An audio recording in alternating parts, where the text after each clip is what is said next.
I can't believe he lied.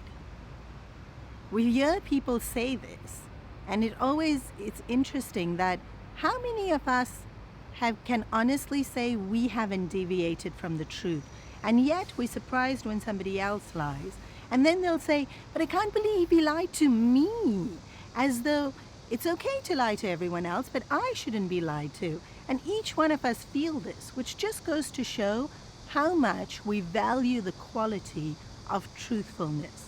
And even more interesting, if we value it so much, how come we don't practice it?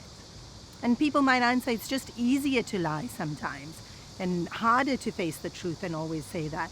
But actually, when we look into research, now that there's been so many scientific studies done, we find that when we lie, even the smallest lie, it stresses us out.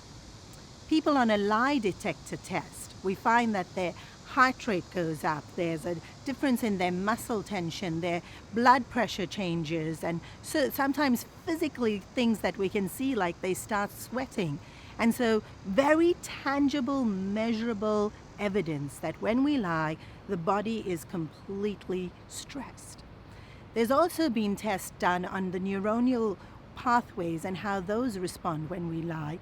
And scientists have found that when we lie, that the mind has to perform a series of very complicated operations, which we don't have to when we simply tell the truth, which has led these scientists to conclude that our default setting, that we are built, our minds and bodies are built to tell the truth.